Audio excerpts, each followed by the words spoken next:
Great.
So the mic is on. Mic is on, and I'm gonna check myself to this YouTube channel to see how things look like. Live in my channel. There was some kind of a confusion because live Can in. you increase the volume somehow? So is it not strong enough? No, it's good. It's good. Okay, what about me? So do I look strong? Yes, as always. Do I look pretty? You're not looking pretty. You're an engineer. Do I look like an engineer? Yes, you do. Okay, very good. I'm happy. I'm happy. Okay, just for the flex, because I just Yeah, got. this is. I see that this looks very good. Really, really good. And the screen is fantastic. Okay, I'm gonna take this volume off. See, we might even close a little earlier today. Okay. We might, depending how it goes, because we need to leave some stuff like summary for next week too. Yeah. Okay, so where do you think that you will finish? Like, will you go to the end to that slider crank mechanism example? I probably not. I think I Because might that leave one this. is gonna take Yeah, because super long. I might leave these examples for next week. So we just cover these theoretical parts and then Both examples? no, one example, just the one. This is a The last one. simple one, and then the next one we can do this a little later. Yeah. Okay. Good. So do we have a meeting tomorrow? Yes, we do. Yes, we do. We At do. At 11:15. 11:15. Yes. Great. Sounds good. And everything is going good. Yep. Everything is going well. Yes. I'm gonna go in the Lahti region. Me too. Yeah. Gonna go to Lahti region. Biology or for something else? No, Lahti. I mean city of Lahti. Okay, Oh, I'm gonna that's. be there on Wednesday. I'm gonna discuss it further in detail, but somehow I realized that that person, I'm not gonna name her, Yeah, because is recording is yes, already on. and she is super interested to have collaboration, and we Okay. help him to do research. Ah, okay. So that's a deal. Yeah. Yeah, let's discuss details tomorrow. Okay. Great. Thank you, Mustafa. Okay. And should I go or should I wait till you No, start? you can go. You can go. Okay, and try to follow that and see when you finish. Yeah, Okay. yeah. Because it's been a long day today. I'm kind of like honestly, I'm a little bit beaten already. Seriously. I mean, I know the I reason. feel only like super I strong. know the reason. You know, Please. when you switch to something lighter. Yeah, yeah. That may be the case. Could be the case. Can you see how many participants we have online? 18, Eight. What the heck? This and one is is me. that's and one is Super. me. Yes. This is really really bad. How come we have? Because I see that there's less people here than usually, I don't know, maybe there's some kind like a party. of. Why is that I don't see in a picture? Is it? No, no, it's okay. It looks okay. Okay. It looks okay. A little bit here.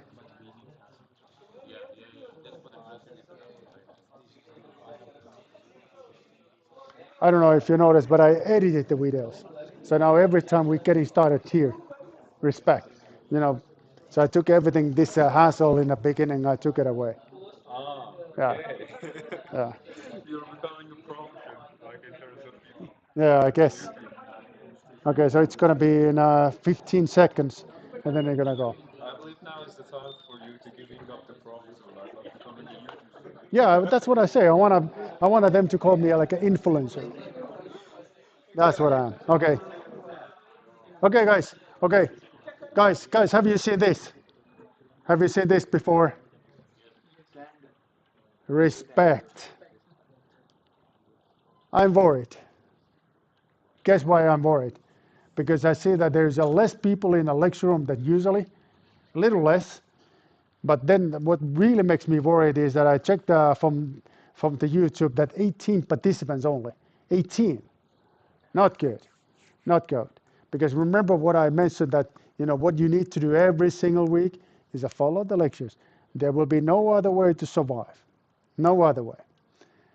Okay, I said that it's going to be something that you're never going to forget when you're going to learn to do the first kinematic analysis.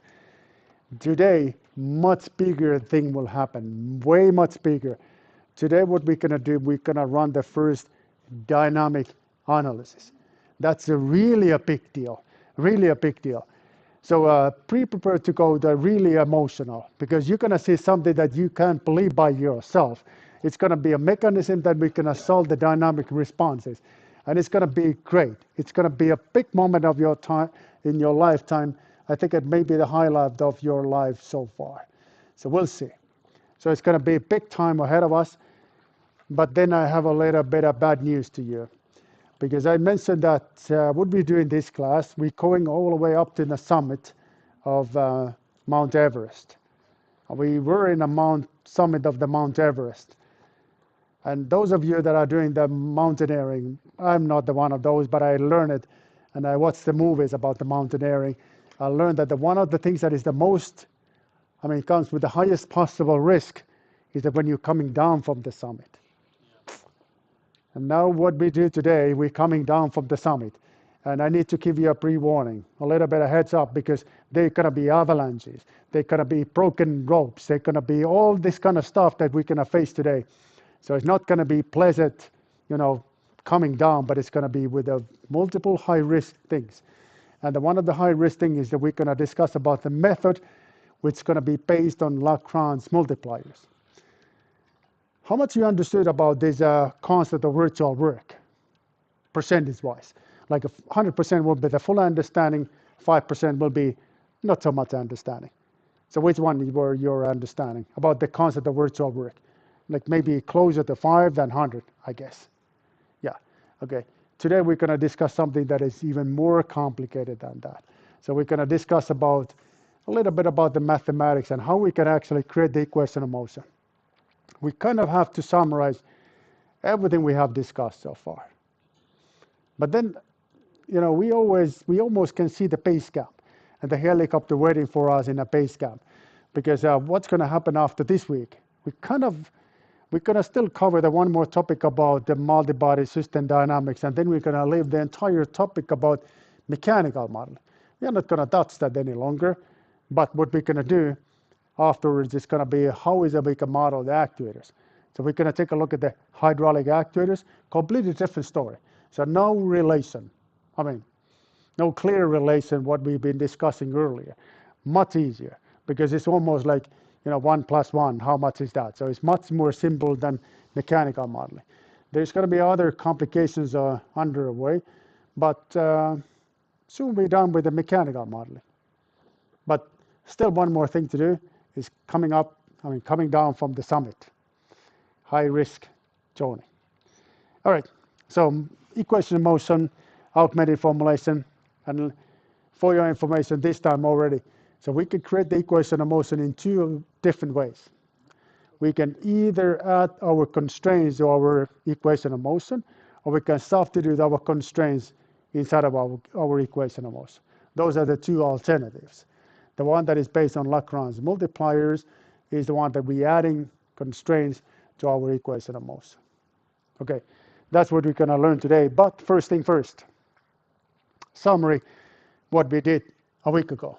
So a week ago was one of those tough lectures. Well, maybe one of the hardest lectures so far in your life. Probably the most complicated lecture in your master degree studies. So we look at how is that we can express inertial forces in terms of generalized coordinates. Inertial forces is a mass multiplied by acceleration. But because we want to show off about our mathematical skills, instead of saying mass, we want to say, hey, we want to integrate the density over the volume of the body. That's equal than the mass. But a bit more general way to say it. General because remember where we start with. We start with the particles. And now we can take the density of the particle into account. And we can take each of the particles into account by integrating over the volume of the body. That's what we did. Okay. Now the big task ahead of us was to express the force this one that consists of two components that are with respect to global X and global Y with respect to generalized coordinates. And this transformation from 2 to 3, we can make it happen with help of virtual work, virtual displacement to be more specific. Virtual displacement was this fantastic thing. We are assuming time not to run. And because time is not running and the displacement takes a place, not this planet. This is a mathematical tool for us. Don't think about it like how small is a virtual displacement and how it looked like in real life. Forget about all that. Think about it as a tool to do this conversion from one coordinate system to another. That's a better way to understand the concept of virtual work. Okay. Anyways, so what we did was that we introduced this is our inertial forces. We introduced this virtual displacement to make it as a work. So it's a force multiplied by displacement. This time virtual displacement. And the fantastic thing that happened to us when we do the virtual displacement, time is not running. And because the time is not running, we can relate global and generalized coordinates. How? With this magic matrix that you can get by differentiating your global position with respect to your generalized coordinates. That's how you can make it happen. Okay, now when substituting this stuff together, taking this concept of virtual work, this partial differentiation, expressing the acceleration as it is shown here, put this all in generalized inertial forces, something that came up with as a consequence of that was a mass matrix multiplied by acceleration of generalized coordinates and something that is called quadratic velocity vector. Okay, so two components. And not big surprise, because remember how was an acceleration? Acceleration, there was a components that were linearly related to acceleration and quadratic to velocities. So inertia must be related to these two different kinds of expression of acceleration. Okay, and that's exactly what happened. So we're going to have a mass matrix, and then we can have a quadratic velocity vector. And we learned something that simplifies our life in planar case. And something that simplifies our life in planar case was the fact that if we're going to set body reference coordinate system to center of the mass matrix turned out to be a diagonal matrix. If we're going to put the body reference coordinate system to center of the mass, we're going to have a diagonal representation of the mass matrix. If we're going to set the body reference coordinate system to be in the center of the mass, we're going to get the diagonal mass matrix. Yes. Guess what's going to come next? In class quiz, where I'm asking, when you're going to get the diagonal representation of the mass matrix? You can get it when you're going to put your body reference coordinate system to center of the mass. But here's the thing, in a multi-body system dynamics, in a planar case, it makes a great simplification. Spatial case, not so much, because we need to deal with the rotations. And in a certain commercial codes, they actually, why they wanted to put their body reference coordinate system is completely outside of the boundaries of the body. And that happens too. It comes certain times, it gives you certain benefits in a computational procedures.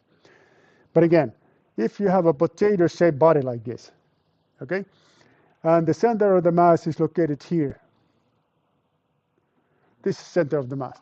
If you're going to put anywhere, you can put your body reference coordinate system anywhere you want, within the boundaries of the body or outside of the boundaries of the body.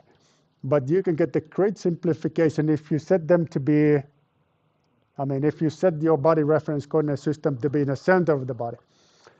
And we're going back to where we start with. Remember what I said in the beginning, that if you guys going to score 100%, and I know, I still owe you coffee. I know, that's clear.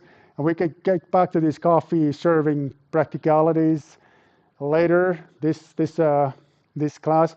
But I do know this, and I owe you big time. And I will make it sure that you're going to get your coffee. But I'm going to go back because I used my coffee kind of ticket already. So what if you're going to score 100%? This time, I'm going to call rector immediately. Immediately, I'm going to take a WhatsApp call to rector, like, look at me. And not look at me, look at you. Look at you guys. You guys are scoring 100% from this fantastically difficult question. And the rector will come and hug you, each of you, at the time. I don't know, probably not going to do that, but anyways, that's how it's going to go. Okay, then another thing we discussed a week ago, and this is the last slide about the summary. So we discussed about this quadratic velocity vector.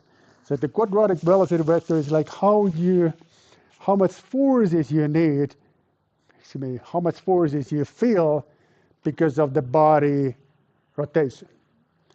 And if you have your body reference coordinate system in the center of the mass, you're rotating your body, you feel no translational forces whatsoever. No forces. But if it is in one end, yes, you feel these centrifugal forces. These are the ones that try to kind of break the revolute joint here. If there's a revolute joint like here, this is if I have a really high speed, they want to break this joint here. These are the ones that are representing quadratic velocity vectors. This is confusing because it's a force too. That is a force, even though the name implies that it's something else. But it's a force component, and it's going to be treated like forces because, again, because of the D'Ampère's principle. That's how it's going to go. Quadratic velocity vector will be equal to 0 if and only if the center of the mass is located, if the body reference coordinate system is located in the center of the mass.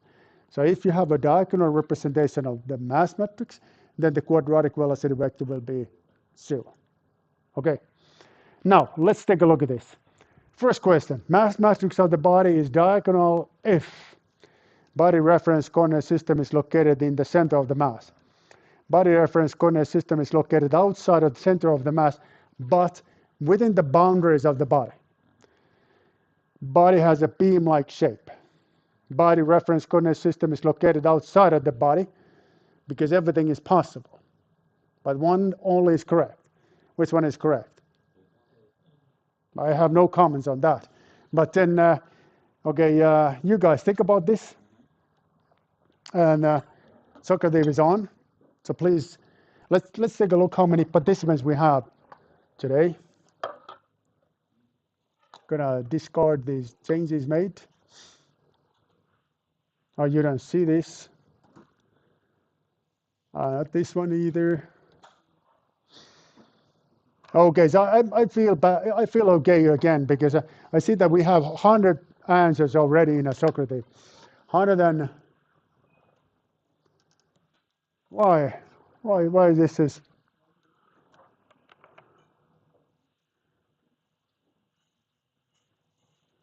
Okay, you see this. We have 107 answers already. 107, and the number is increasing. 110. How was it a week ago? I think it was 120, 25, something like that. 135. Was it really that high? Oh my God, that's a lot. But I'm very proud of you guys that you make a commitment to follow the lecture every single week, because this is remember, what's the key to success? Following lectures every single week. No other way. All right, so we got 111 answers. So is it going to increasing or what? So it seems to left behind the number of participants comparing how was it a week ago. All right, so should I make Rector's phone number ready here? Okay, so you guys think that I should have him ready? Okay, so let's first take a look at how we're doing the in-class quiz. Okay, 100% or not? Oh, I don't know why I keep on playing with the fire. Sometimes, usually what happens when you play with the fire, you burn your face. I got scared when I see this red bar to go all the way to the right end. I was so sure that it's going to be 100%, but thanks God there's a friend of mine somewhere here in the class. Good friend of mine. and say that the body reference coordinate system is located in outside of the body. Okay, I need to really stop doing this. But the next one is this one. Quadratic velocity vector is equal to 0. Okay, quadratic velocity vector, let me take back you this one here. So this is a squeeze, link class squeeze number 2. Number 2. And then we're going to move on to start to wrap up things. So we need to close the case about how we can create the equation of motion. Okay, so should I leave this and get back to this a little later? So how you guys want to go? Let's leave this, and I'm going to revisit in this place after a while. Okay? So now quadratic velocity vector is 0 if body has a beam-like shape. Interesting. Body reference coordinate system is located in the center of the mass. Body reference coordinate system is located outside of the center of the mass, within the boundaries of the body. Body reference coordinate system is located outside of the body. Okay, these are the choices, and we're going to leave this. We're going to revisit in this place momentarily. But first, we're going to discuss something painful.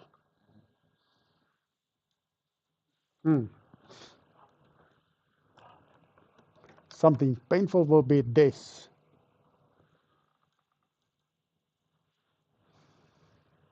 Equations of motion. Okay. So what we know so far, so we know how is externally applied forces. We know what are the generalized inertial forces. So we know two different kind of forces. So we have this guy. So if you take yourself back, how was Newton's second law? You know, we have this externally applied generalized forces, and then we have inertial forces. We have them both, and we can express them both in terms of unknowns. And unknowns that we need to deal with are generalized coordinates. Great. This is really, really great. So we have all the components, but one is still missing. One is still missing because remember, something that we need to obey regardless of how big is a force is something that always we need to obey, not yet listed here. So we have external applied forces, inertial forces, but what else we need? We need constraints, because constraints are not yet mentioned here. So we need to take that into account one way or another. And this is exactly what I mentioned to you when I say we have two choices ahead of us. So we can either go left or right. If we're going to take a left, it means that we're going to add the constraints to this force equation with help of Lagrange multipliers.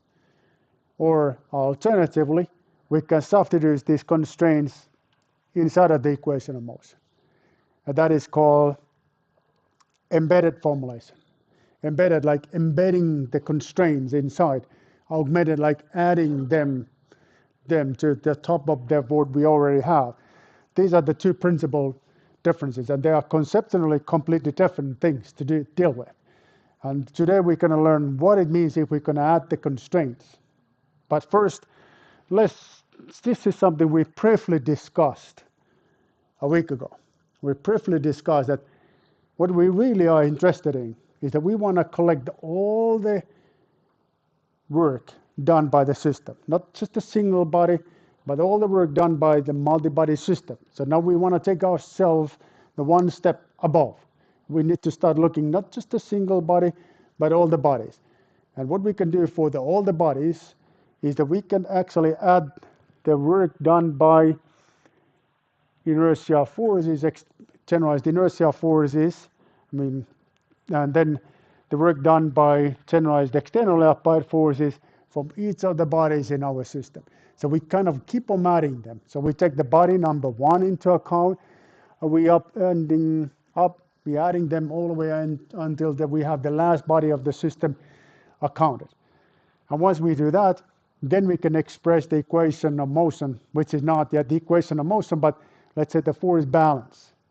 Dynamic force balance like this. How much this is different that I just put it in writing in my previous slide here? No difference except that now the case down here, we have expressed the forces in terms of generalized coordinates. But other than that, there is absolutely no difference. We have here externally applied forces expressed by using generalized coordinates and inertial forces. And inertial forces consist of two components. One where the mass is linearly related to acceleration and quadratic velocity vector. So this is our force balance equation. Great. Force balance. But still not all we need. But now this is already something that is extremely important for us because now we can build the mass matrix not for a single body, but for an entire multi-body system. I like also briefly mentioned a week ago, we can do this by using the technique that is based on this block diagonal representation. Block diagonal means that the first body, a mass matrix of the first body will be located here. In planar case, this is going to be 3 by 3. Second body is going to be here. And look what is important. Here, they do not overlap. They do not. And we already knew this because remember, if we have a one body, the vector of generalized coordinates consists of 3 components because every body needs 3 generalized coordinates. And if we have 2 bodies, then it's going to be 6. So we adding them. We keep on adding them. This is exactly what we do for other components as well, including the mass and other components. So this is a mass. This is quadratic velocity vector for first body, which is a total of 3 components. Second body, a total of 3 components, so on and so forth. External applied forces, first 3 is for first body, then for second body, and so on and so forth. This is how we're building the system matrix for an entire case. One more thing that is missing here is this constraints. This is something that you guys are already familiar with. So you can make a vector from constraints such the way that each of the constraints that are independent constraint equations are accounted. Okay. Now other components like damping, we can deal with the same kind of the way, but let's just focus on the forces and constraints. Okay.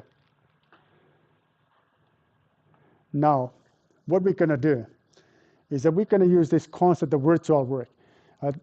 This is going to be big pain. This is going to hurt physically a lot to look what I'm about to explain to you. So be prepared to face the pain. Okay? So what I'm doing here is that I'm saying that virtual work done by all the bodies that are related to inertial forces, I'm going to set that to be equal than the virtual work of all the bodies that is done by externally applied forces. Okay, I do this. And I'm moving everything to the left side of the equation. Then I have my virtual displacement multiplied by generalized inertial forces, generalized external applied forces. And when I write this guy, the way that I learned to write it, this is it. Now, I mentioned a week ago that the concept of virtual work is often misused.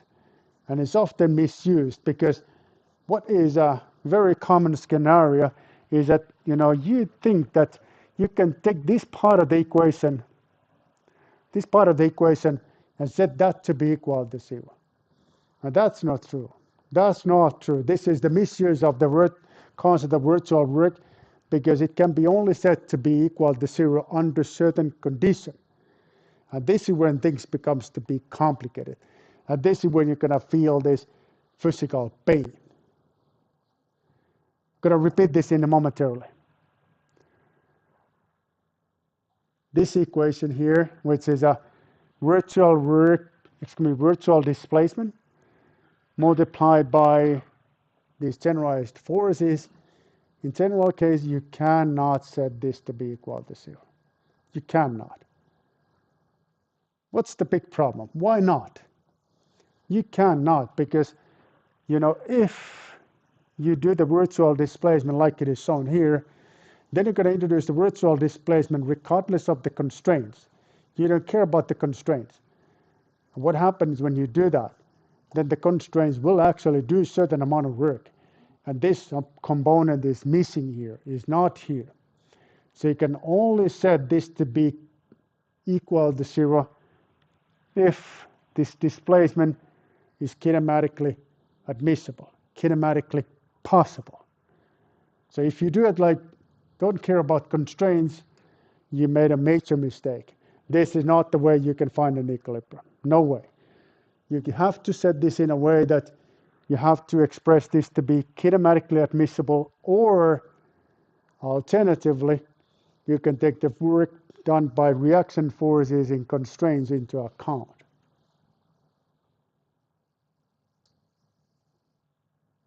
You feel it? The pain. It hurts. It's here inside here, and it hurts. It burns. It burns big time. It's like, oh, take the pain off to my body. And I will. I will do that. We'll do it. Let's make this, that's going to be okay. But everything that comes after a little bit of pain has a more value comparing something that comes with no effort at all. That's why if you pass this course, make sure you're going to get the good credits yourself. Make your life to be wild. Take like extra cup of coffee or something crazy like that. What do you think? Why not? But let's first pass this course. First we need to do that. Okay. Now, like I say, I have two different ways to force, because what I need to do is that I need to force this equation to be equal to 0. And these two ways are augmented formulation or embedded techniques. Okay, this is something that I need to explain to you in details. So I cannot set this equation to be 0 because, I need to take this work done by reaction forces into account. And I can get rid of that if I express my virtual displacement such that it's kinematically admissible, possible displacement. That's what it is. Okay, now here is my in-class quiz. Equation cannot be set to equal to 0 because something is missing. Because inertial forces are not accounted. Because externally applied forces are not accounted. Constraints are not accounted. Or no forces are accounted. Okay, now let me take myself back to the in-class quiz, and let me take a look at how we do in the first in-class quiz. And then we continue the story. This one. Actually, honestly, I'm a little too scared to look at how we're doing here because I'm sensing something super bad here. Super bad would be 100%. And then because I made the promise already, then I need to call the rector this time of the day, and it's past 4 o'clock, so he may be angry to me. Ooh! Oh, thank you. So I don't need to call the rector.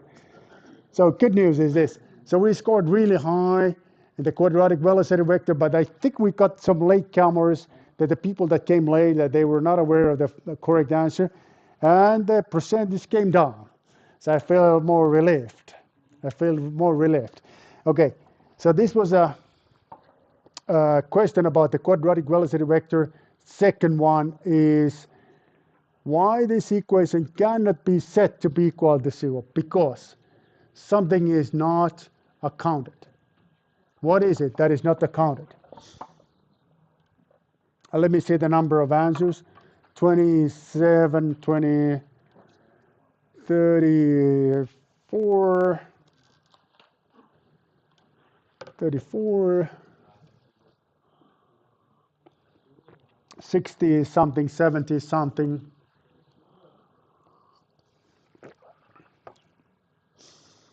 Okay, so we are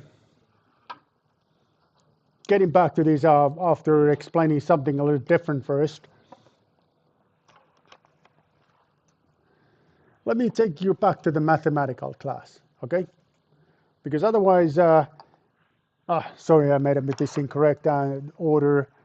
So let me take you back to the mathematics, because I'm sure you remember how to take constraints into account. This has been explained to you like a million different times in different kind of mathematical classes. I'm sure you remember that there are two ways: substitution or the method based on Lagrange multipliers. I'm sure you have heard this number of times before. So let me take yourself back to the mathematics. I have here mathematical assignment. I want to minimize the equation where the q is equal to 1 divided by 2 y1 power 2 y2 power 2. This is my function.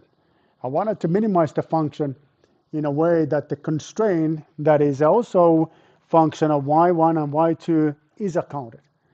So this is a minimization problem with constraints, something that there's a lot of mathematics behind. You know how to solve this. What you can do is that you can take y1 or y2 and substitute that to your original equation like that, and then set this to be, differentiate this with respect to variables that is left, take a tangent from the variable with respect to variable, and set that to be equal to 0. That's the way you can minimize it, by taking the constraints into account. This is the simple procedure that I'm sure that each of you have heard before. Okay? Clear? So you know the strategy. You do the substitution, and then this is going to be, once you substitute this one here, then the only variable left will be y2. Then you differentiate this with respect to y2 to make sure that you can find where is the maximum and the minimum. And then this is how you can solve the y2 component in this particular location. You redo the same, but treating the second variable left. Okay, so here it is. So I got y1. So I do exactly like this. So I'm going to take this y2 here.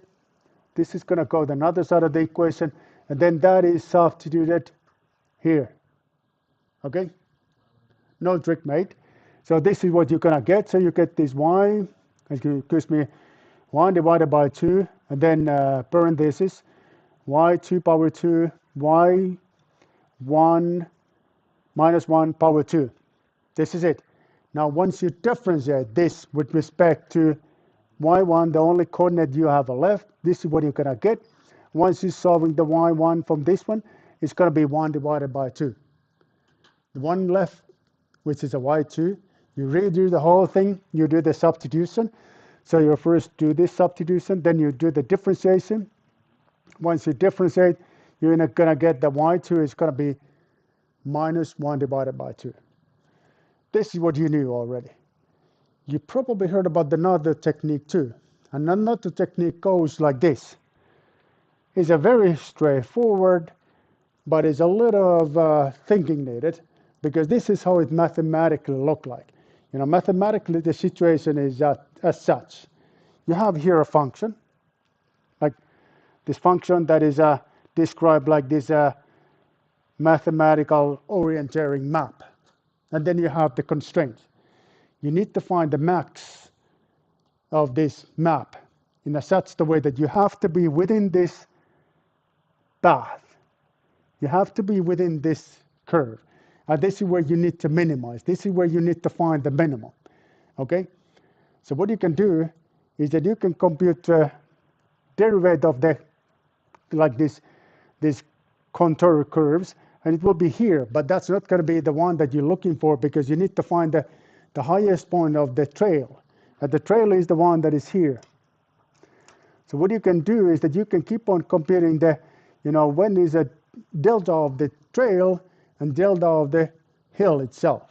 And when those places are in the same line, that's where you get the highest point of your trail. That's where it is located at.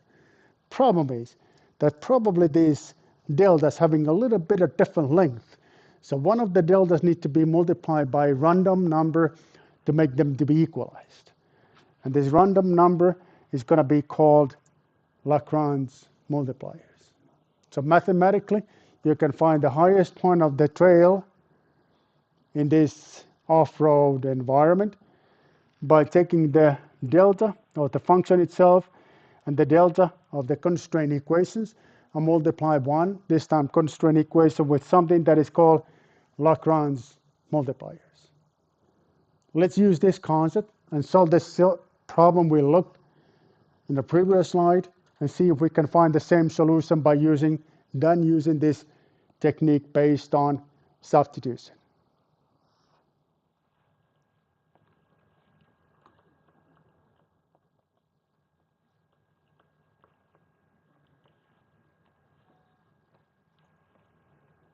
Because I need to see if you're still alive. Are you still this? You can still manage? It's okay? How big is a pain? In a scale of 1 to, what they in the medical doctors, they're asking like, how big is a pain in a scale of 1 to 10? How big is a pain in a scale of 1 to 10?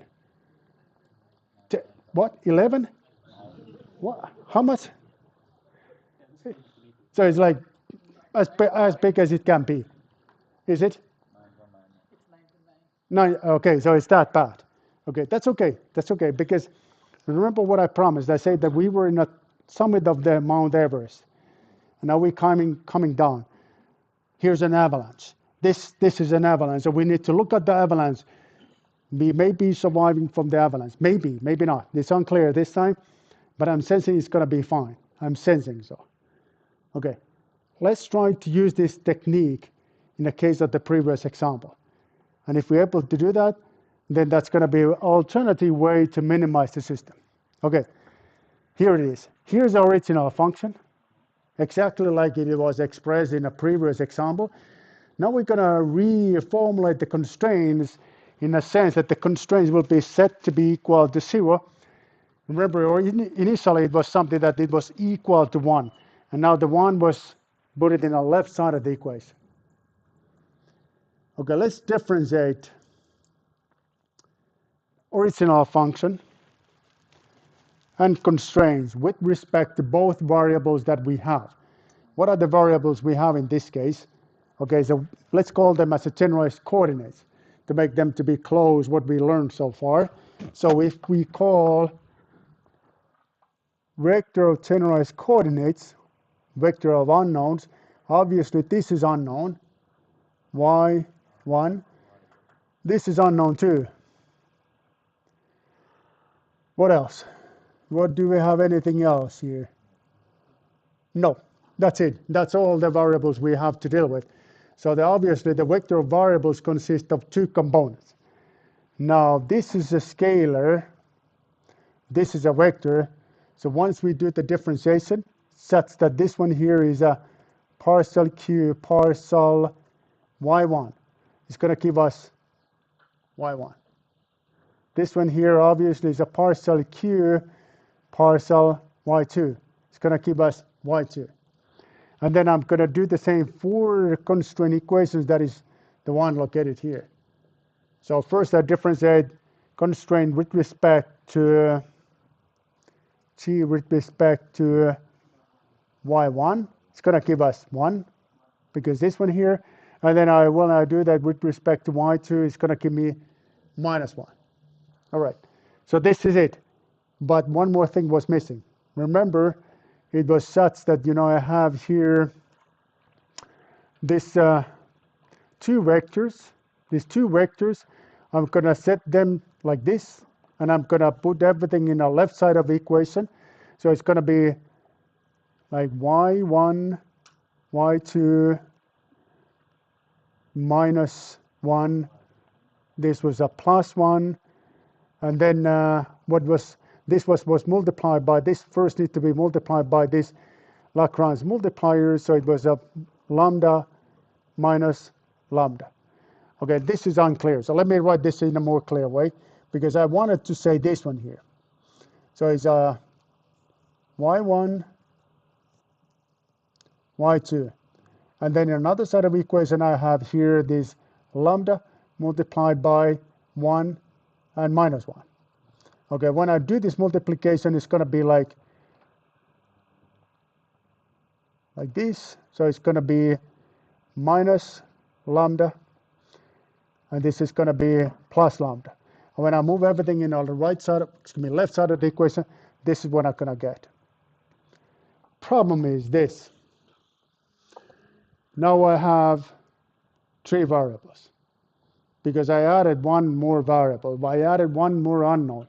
I started with two unknowns, and now I add one more unknown. So it's like I'm going in incorrect direction because what I did in a embedded technique, the substitution technique, I was reducing the number of unknowns. And now I'm adding the number of unknowns. Is it going to make our life to be unbearable? Something we cannot deal with this? No, this is something that is actually pretty pleasant too. Because even though that we have here mismatching number of unknowns and equations, we can get one more equation into account, and the one more equation is the constraint equations, as they are. Now we have a matching number of constraints, excuse me, equations, and unknowns. So we added the unknown, and we added the one more information, that the information was the constraint equations. Okay, now when we solve this set of equations, we can get, first of all, we can get the y1 is equal to lambda, y2 is equal to lambda, but then when we're solving the lambda, lambda is going to be minus 1 divided by 2, and when we're using this information, we get exactly the same information. This needs to be repeated. So I'm going to go, here's what I'm proposing. Can we have a break? Short one. 5 minutes only. Is that okay? Like only 5 minutes. Can you live with the only 5 minutes? Okay? We're going to have a 5 minutes break, even though that is not yet 5 o'clock. 5 minutes break, and then I'm going to explain this again in terms of mechanics, because so far, mathematics. But why don't we do this whole thing but using mechanics and see what we can learn from this. But this was a method based on Lagrange multipliers.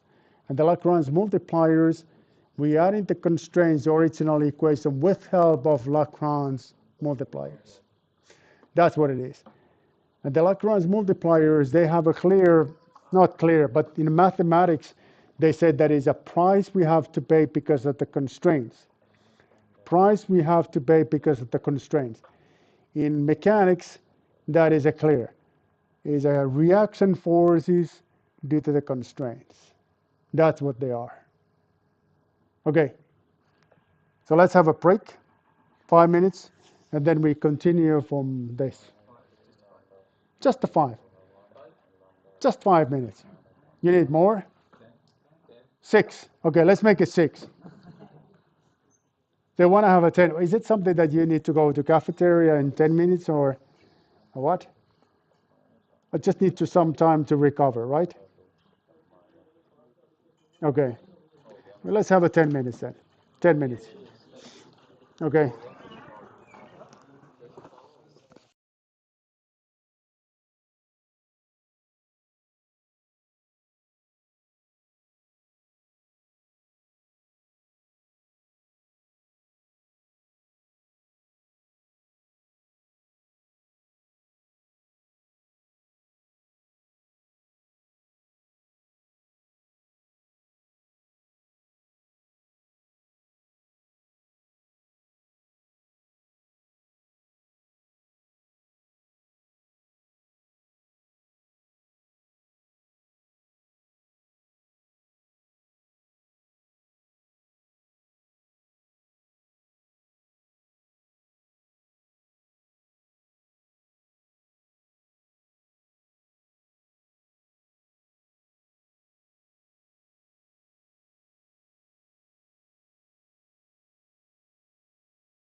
You guys ready? You're ready. Good. I checked the comments from the YouTube, and when I was asking like how big is a pain, like in a scale 1 to 10, well, I got the answer 10. Yeah. It's gonna be even higher pain soon. But then we almost see the base cam, so we almost see it. So there's a little more pain, and then we're gonna be good. What do you guys say? And this is now the honest thing, so there will be no surprises here. Last time I wasn't completely honest when I said that this is it. So summit is, and it is like I said. So we went all the way up to the summit, and now the coming down is when we face all these high risk things. Okay, okay. One more thing. So we solved this minimization problem by taking the original function, computing the deltas of the original function with respect to our variables. And we did the same for a constraint equation. And to make these two components to be equal in a length, we multiply the one by with unknown variable lambda. And now we add the one more variable, we add the one more unknown to our system. And because of that, we need to increase the number of equations. And we did this by adding constraint equation to our set of equations. So that's what we got. And now this is something that we can generalize. So we had a simple example about one function, one constraint, but they could be, instead of one function, it could be a more complex multiple dimension problem, and the constraint could be consist of multiple components. And when we do that, we can express the same concept of Lagrange multipliers as it is shown here. So we have here delta f, which is original function, delta constraint equations that are multiplied by Lagrange multipliers, and then I have here vector of constraints. So this is when you generalize this in multiple dimensions. And this delta can be expressed in a way that is a partial function, original function, with respect to variables. Variables here are called as a generalized coordinates. And we can do the same for constraint equations. The constraint equation that are, we take a partial differentiation with respect to constraint equation. With respect to our variables, we get this delta Q. This is something we have met before. Actually, when you look at this partial differentiation, this is something that you kind of start sensing, okay, this is what you have met before. Because remember how we got the vector of generalized external applied forces and a vector of generalized inertial forces. We got them through the differentiation, partial differentiation. And this component, this original function, is actually our forces. It's inertial forces minus external applied forces equal to 0. That's what it is. Then this one here, which is a constraint equation differentiated with respect to variables, you have met this one too before. That's going to be Jacobian matrix. Because remember, Jacobian matrix is all about this partial differentiation from the original function with respect to your variables. Now, when you're adding this information, you can write your equation as it is shown here. So I have here first this original equation, and then something that is added to that. Now this one can be set to be equal to 0. Now finally we are able to force something to be equal to 0. And once we do that, then the equation of motion can be written like shown here. This is still not enough. Like in this example, remember we added the number of unknowns. Here we did the same. So we have the first original number of unknowns, which is this vector here, which is a vector of generalized coordinates. But then we added the more unknowns, and we added the Lagrange multipliers. The number of Lagrange multipliers is same that the number of constraint equations. Now, because of that, we need to get more additional information. And additional information we can get by taking constraint equations into account. That's the whole set of equation of motion. That's what it is. This is something that is called differential algebraic equation. And this could be at this point where we stop the discussion. So we can solve this as it is here. But there's one more complication. And the one more complication is that if you look at the time integrations algorithm, time integration schemes available out there, most of them are made for ordinary differential equation, not this kind of the system which is a differential algebraic equation, but ordinary differential equation. So the last final step we can do is to convert this to be ordinary differential equation. And that's when I promise I'm stop torturing you. No torturing after this in this class. And that's my promise. I'm not going to say another cup of coffee if I violate against my promise, but I'll do my best to obey my promise. Okay?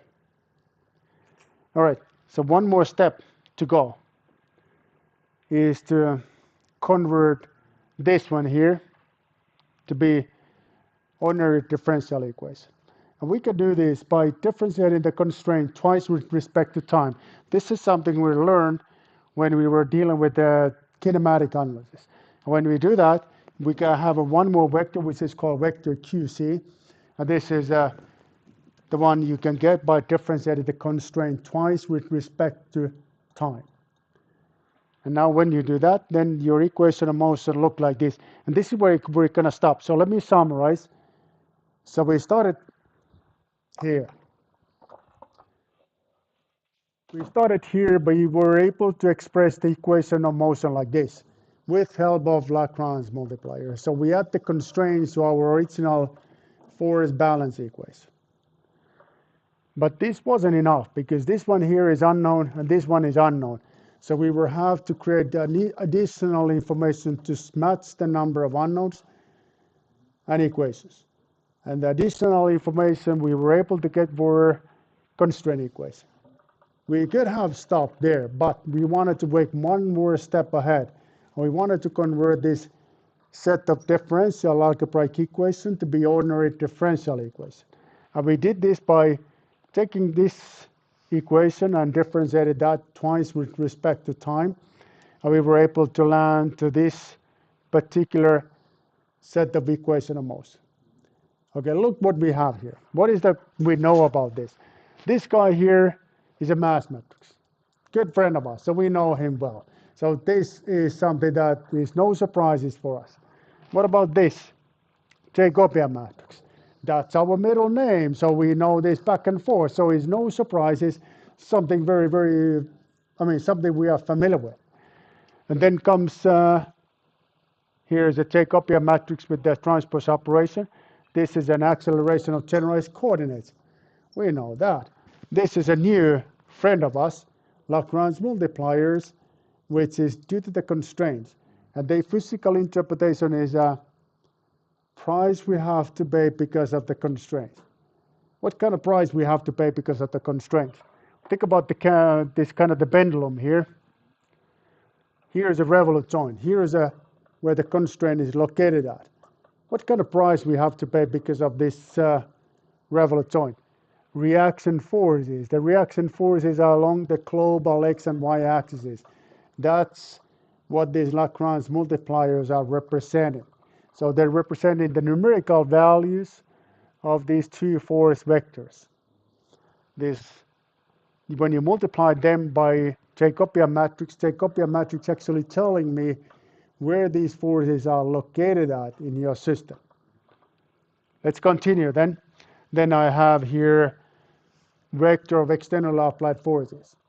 Good friend of us, so no surprises here. Quadratic velocity vector, a little bit of odd guy, but we know this before, so no surprises. And the last guy was the one that we just learned to deal with. The one we got when we differentiate the constraint twice with respect to time. Okay, now comes something surprising.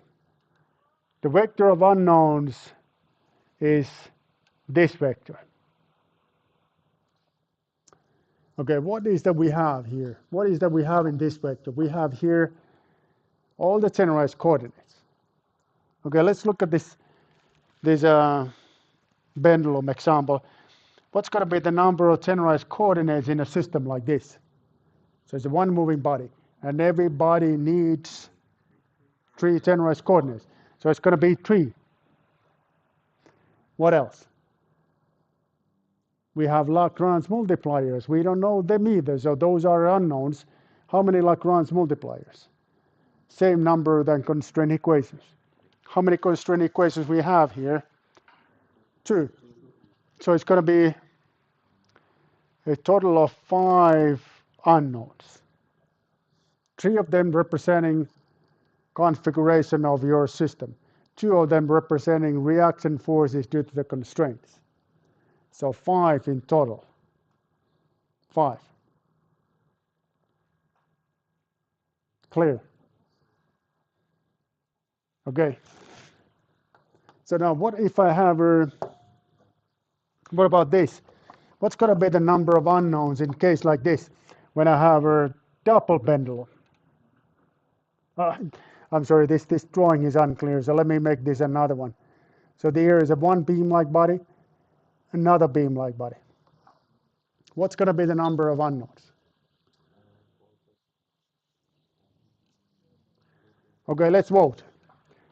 Number of unknowns will be 2, like a 2 degrees of freedom system. It's going to be like 6, 6 generalized coordinates. It's going to be 4, like 4 constraint equations, or 10, 10, or 100, because the bigger, the better. What's the correct answer? 10. How you guys came up with the 10? Because 2 bodies, each of them requires 3 generalized coordinates, 4 constraint equations. So it's going to be 6 plus 4. 6 plus 4, that's 10. Okay. You feel that, can you feel it already? So no, the pain is not bad anymore. It's still, you feel it, but it becomes to be a little less painful, right?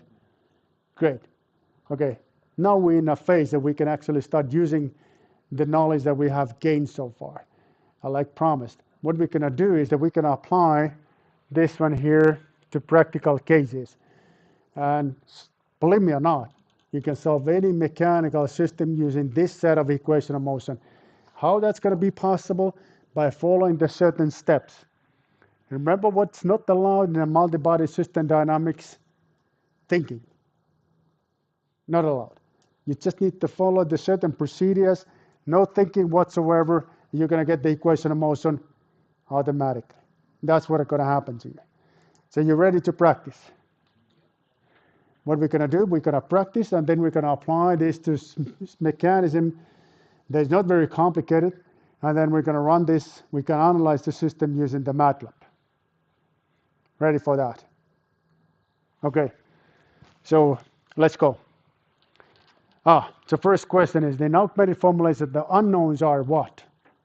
Okay, this is, I have still some unfinished businesses in in-class quizzes. So the unknowns are acceleration of generalized coordinates, Lagrange multipliers, generalized forces, acceleration of generalized coordinates, and Lagrange multipliers. One only is correct. Okay, let me take myself to Socrates, and let's take a look where we are. So you don't see this.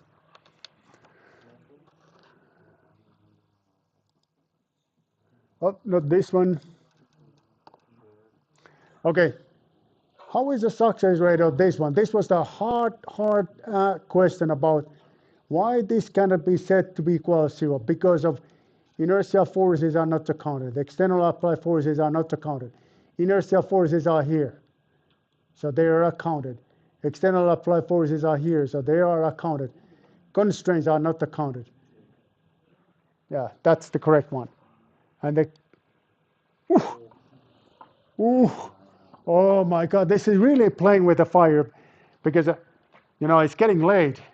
This late, and if they're If I need to call Rector at 6 o'clock, he's going to be mad. He's going to be unhappy. He's going to say, okay, why don't you meet me in my office tomorrow morning, 8 o'clock? So thanks God you're playing with me. So we're obviously in the same team. Okay, good.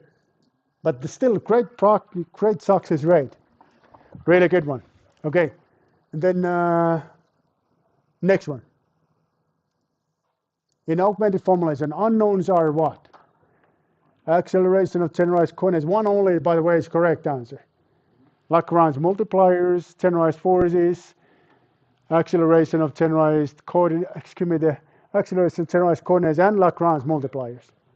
Okay, so please enter your answer, and then we're gonna go back to this one. Okay, I need to do this trick one more time.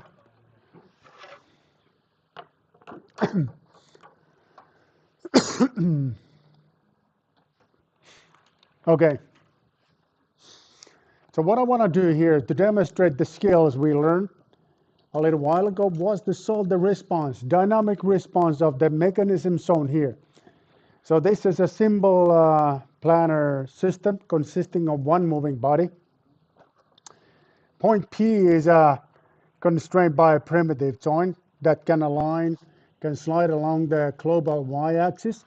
Point Q is constrained by a primitive joint and it can slide along the global y-axis. And there is one body only in a system. Okay, so this is what I wanted to do. So I just need to follow the certain steps. Once I follow the steps, I have my equation of motion up and running. Good to go. Good to solve by using any, whatever numerical time integration scheme you wanted to solve that. Okay, but let's take a look at this one first. Oh, actually, we're not going to look at this one. But what we're going to do is one more in-class quiz. You said that there's a lot of in-class quizzes today. I have one more question to you. The question is this. In this example, the number of unknowns is 1, 2, 5, 99. 99. 99. Okay.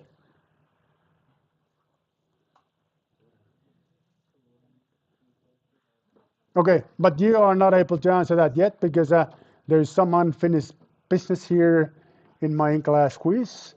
This one. Okay, so I got 119 answers, 122 answers. This question. Okay, so I'm gonna close this one. Is it gonna be or is it not? Yes, it's not. 100%. Not 100%.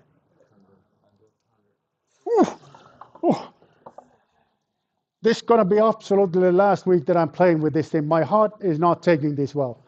It's too high risk game. Too much to deal with. Okay, so we got 79% success rate, which is fantastic, really fantastic. And the next one, what's going to be the number of unknowns? Is it one? As a one body. One body makes sense. 1 degrees of freedom. 1 degrees of freedom makes sense. Two, like two constraints, makes sense. Makes sense. What is this 5? I don't know what this is 5 is. And then 99. I have to play like this. You understand this? You know the reason. Okay. Okay, and I'm going to leave this for a while. And then I'm going to start moving with the certain steps. I need to take this off one more time and put it back momentarily. Okay, like this. And this. Okay, now look what I'm doing here. Look what I'm doing here. I'm going to have these steps. And if you follow the steps like I do here, you're going to get the equation of motion automatically. Step number 1, create the mass matrix. So we learn how to do this. This is what we practiced a week ago. And again, highly recommended you to take a look at the pre-calculated tables. Don't try to use this overly sophisticated math because you can easily get confused about this It's complexity of the math. So don't do that, but instead use a pre-calculated tables. Okay, mass matrix consists of three components. First component is a 2 by 2 submatrix where the mass of the body is located in a diagonal component. And the mass is going to be given to you like this. So that's going to be the first part of the mass matrix. Second part of the mass matrix is going to be 0 because the body reference coordinate system is located in the center of the mass. So this guy going to be equal to 0. What is left is going to be mass moment of inertia. A mass moment of inertia, you can compute it nicely by using the math, or if you want to save your brains, which is recommended here, then you take a pre-calculated table. So what you're going to get as a result is mass multiplied by length power 2 divided by 12. This is what you can find if you go to Google and you type mass moment of inertia table, and you're going to get the multiple different options how to get the different shapes of the bodies and the different ways where the body reference coordinate system is located at. Just select the one where the body reference coordinate system is located the way that you wanted that to be located at. Okay, so I'm ready to express my mass matrix. It's going to be a diagonal matrix. It consists of three components because of the one body only. And every body needs 3 tennorized coordinates. That's why the dimension of the system is 3 by 3. No additional bodies, so my full system mass matrix consists of 3 by 3 matrix. That's it. Done with the step number 1, and I'm going to move on. So I'm going to take a step number 2. Not easy one, because this time I need to compute my Jacobian. I first need to create the constraint equation, 2 of them. Then I need to differentiate my constraint equation with respect to my unknowns. My unknowns are tennorized coordinates, and every body needs 3 tennorized coordinates. So my Jacobian matrix will consist of 2 rows, 3 columns. That's going to give me the information about the number of degrees of freedom immediately. The number of degrees of freedom is going to be 1. Okay, all right. So let's make it happen. Let's first compute the constraint that is associated to point P. The point P that is going to be the one here, this one. So how you're going to make it happen? So you first need to get started here in origin of the global coordinate system. You need to move there where the origin of the body reference coordinate system is located at. And then from here, you need to move wherever the constraint is imposed. Okay? So you here on your x-axis of your body reference coordinate system pointing downwards. So you need to solve minus L divided by 2, and the y direction is 0. This is going to be your first constraint equation. You redo the same, but for this point here. Now you're going to go here, and here you're going to go here. So now this time your u bar x component is L divided by 2. You're going to get the second constraint equation. You differentiate that with respect to your variables. Variables are listed here. So it's Rx, Ry, and angle theta. Okay, you're going to get, as promised, you're going to get the matrix with 2 rows, 3 columns. 1 degrees of freedom system.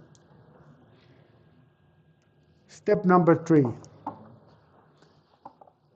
Generalized external applied forces. This is going to be simple. That's not going to be too complicated because, look, I only have a gravity force applying in the system. A gravity force is applying in the center of the mass. That's the same location where the body reference coordinate system is located. All right? But let's make this in a proper way. Let's make this in a way that we're going to first express the point where the force is applying, this point. This point, the vector u bar is 0. Okay? So only thing left going to be this. When you differentiate that with respect to your variables, you will get easily this kind of mapping matrix where this is 1, 1, Rest are zeros. You multiply that with your force vector, you're going to get the three components. The one that is associated to angle theta is going to be 0. Step number 3, done. Look how simple is life. Oh my God. You know, it really pays off to commit yourself to educate and learn these kind of new things, because now everything is downhill. Sun is shining, no rainy days at all, so everything is beautiful. Because all the knowledge you have gained so far, it becomes to be useful. Okay? But it's getting better. This is not even the whole story. It's getting better all the time. Okay, the next one, quadratic velocity vector. Forget about it. We know that it's going to be 0. Why? Because the body reference coordinate system is located in the center of mass. 0. Step number 5. That's only, okay, not the rainy day, but the cloudy day. Let's say that this is a little bit of cloudy day. The cloudy day goes like this. We need to compute this a little bit of painful component. So we first take a Jacobian, multiply that by velocity of generalized coordinates. We're going to get the vector of two components. This vector will be differentiated with respect to generalized coordinates. It's going to give you the matrix where there's a 2-row, 3 columns. That eventually is multiplied by velocity, this one. This is eventually multiplied by velocity of generalized coordinates. This is what you're going to get. And this is the last step, step number 6, the equation of motion. I'm just checking like for the information of online participants. So we have roughly, let's say 100 people in a class, and 99 out of the 100 are crying here in loud because of this is a big moment. So we have an equation of motion here. So we made this whole thing by ourselves. So we were able to do it. Great. Look what we have here. So this is what you need to invert. So this system matrix, this is your mass matrix, your Jacobian.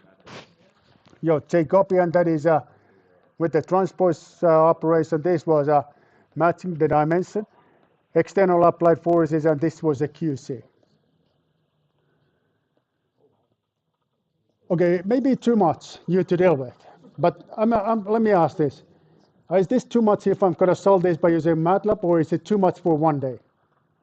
Because of this happy moment, we see the equation of motion. Would you like to see how is the response to it? Seriously? But it's going to be more crying. Let's take a look. Let's see. Where's my mouse? Discard. Okay, and you don't see this, so let me put this back to you. Okay, guys, here it is. So this is my MATLAB implementation. So I have here generalized coordinates. I have my position, velocity, level. I'm going to get back to this implementation next week, but I have my unknowns that are position and velocities. Because what I'm going to do is that I'm going to, do this integration in like pretty much like you're going to see in this implementation. I have here initial values. So I'm going to give you a value for the mass, gravity constant, length of the body, initial angle, and then the QC is going to be just predefined. This is going to be my initial position in global, Rx, R. This is going to be the velocity of Rx. This is going to be Ry, velocity Ry, theta, and theta dot. This is it. And then this is my mass matrix. And then I'm calling another vector, other file here, which is, which one is that? Like this one here. Okay, there I have further information here. I have here my force vector. Oh, no, sorry. This is my Jacobian matrix. This is my force vector. This is where I do the assembly. And then I'm thinking that I'm ready to solve this system. So let's see.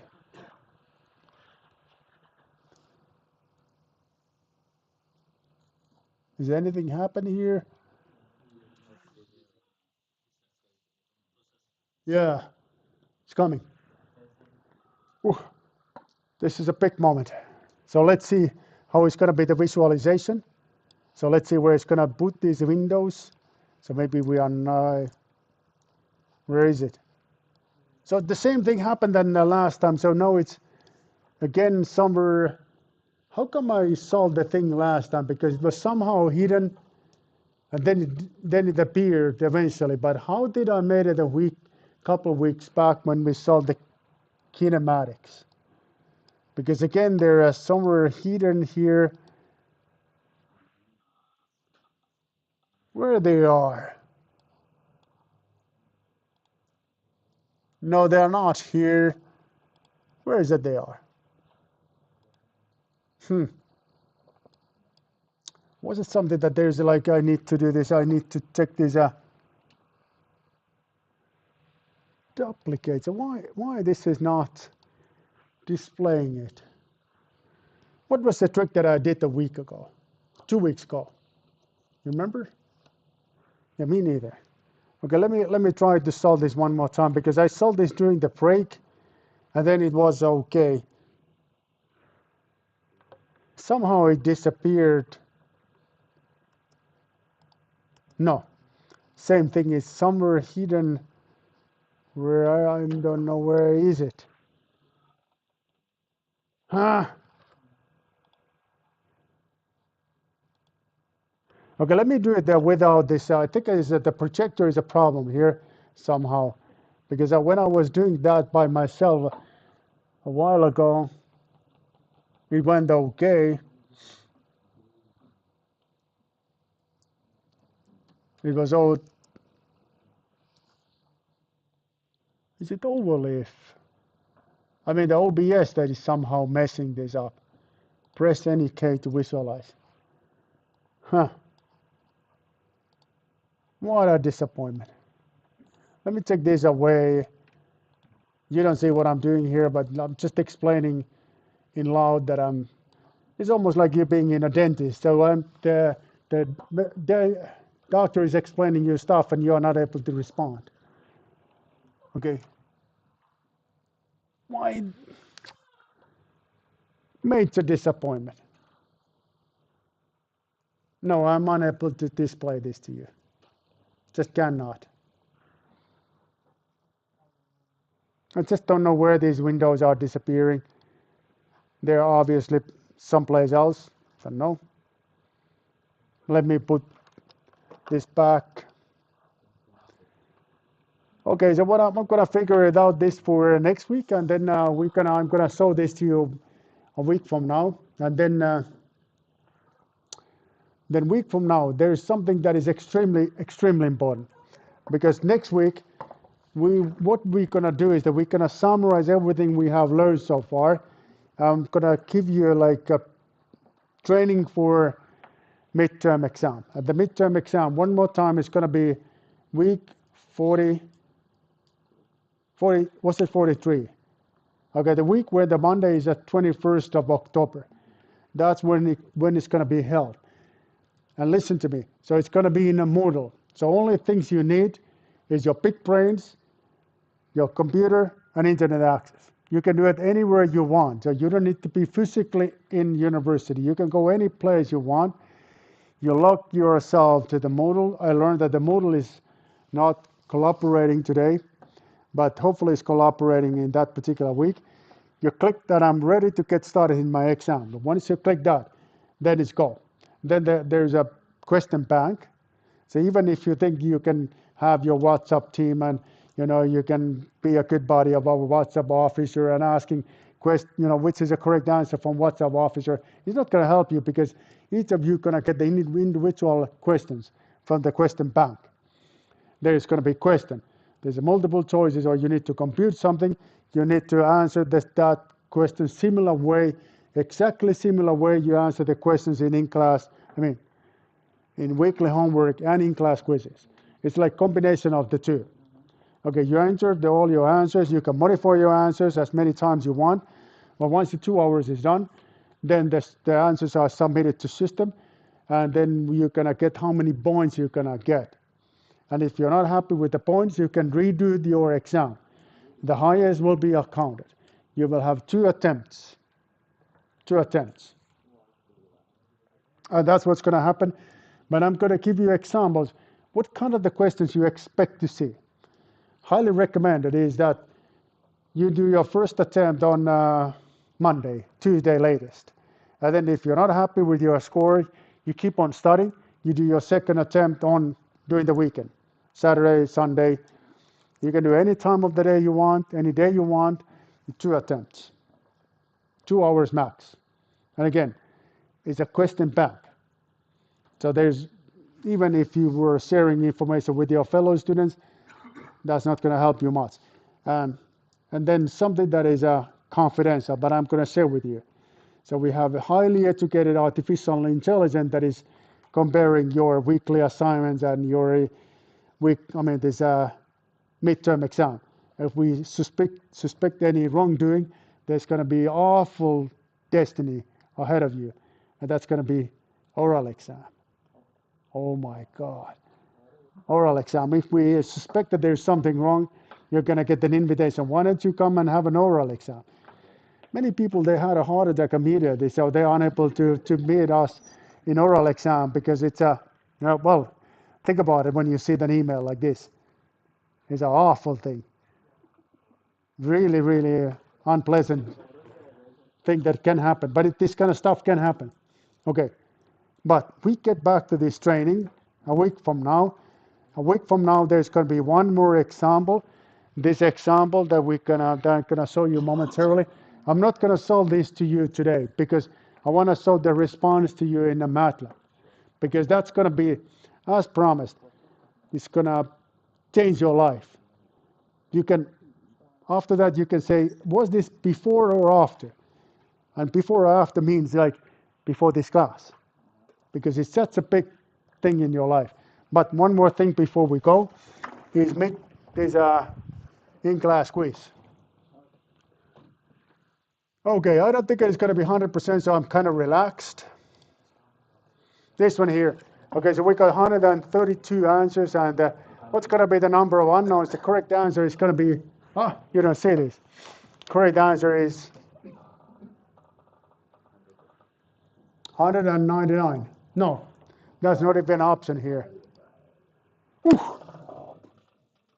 I need to do something for this. I really need to do something because you guys obviously developed some kind of like a plot or something against me. I'm sensing that you're sharing on information which you're allowed to do. I recommend you to share the information. So even if you have the WhatsApp group, use it. Use it. Even if you have a, do you think that the ChatGPT can answer this correctly? This one, this in-class quizzes we haven't tested. So it's hard to know if they can answer. They probably cannot because there's a picture and they don't read so well these pictures, so hard to tell. Okay, now I need to go home. So I want to close a little earlier than today, so it's going to be 5 minutes earlier than usually. So that's about it. And I'm going to make sure that the next week the MATLAB is going to be up and running and it's going to work well. And make sure that you're going to be here next week because it's one of the most important, if not the most important lecture. Yes, sir. Yeah, that's going to be the something that I'm going to say for next week. But I can tell you to you already. So it's going to be this one. You don't see this so well, but it's going to be what's the number of unknowns in this example?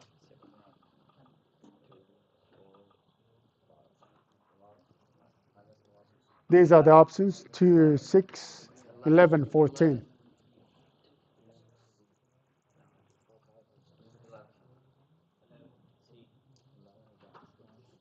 No comments. No comments. Okay, guys, go home, relax, collect the energy, and come back next week. Oh, there's one more question. How many questions in a midterm? I'm going to get back to that next week. But again, make sure that once you do your weekly homework, keep these answers somewhere in your folder because it becomes to be handy, extremely handy. So you just take the new parameters, put it in your system, you get the correct answers like just like that. All right. Okay, guys, take it easy. See you on Monday, next week, Monday.